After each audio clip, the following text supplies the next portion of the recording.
لالچ بری بلا ہے۔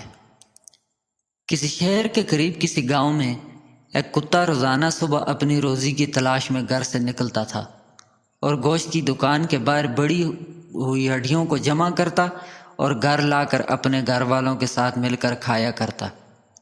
ایک مرتبہ کتا بہت بھوکا تھا، باوجود تلاش کے اسے کوئی ہڈی نہ ملی۔ گھومتے گھومتے وہ ایک گوشت کی دکان پر پہنچا جہاں لوگ گوشت خرید رہے تھے۔ قصاب لوگوں کو گوشت بیچ رہا تھا۔ کتا آہستہ آہستہ دکان کی طرف بڑھا اور قصاب سے نظر بچا کر ہڈی اٹھائی اور اپنے گھر کی طرف دوڑ لگا دی۔ قصاب نے کتے کی یہ حرکت دیکھی تو کتے کے پیچھے بھاگا۔ اب تو کتا بہت گھبرا گیا اور تیزی سے دوڑنے لگا، یہاں تک کہ وہ قصاب کی پہنچ سے بہت دور نکل گیا۔ لیکن وہ بجائے اپنے گھر پہنچنے کے بے خیالی میں نہر کی طرف آ گیا۔ کتے نے ہڈی منہ میں دبائی ہوئی تھی۔ اس نے نہر میں دیکھا تو اسے اپنا ہی عکس نظر آیا۔ کتا سمجھا کہ پانی میں ایک اور کتا ہے جس کے پاس ہڈی بھی ہے۔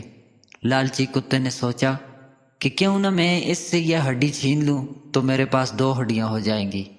اس ارادے سے اس نے جیسے ہی بھونکنے کے لیے منہ کھولا تو اس کے منہ سے ہڈی پانی میں جا گری۔ اب اس نے دیکھا تو پانی میں موجود کتے کے منہ میں بھی ہڈی نہ تھی۔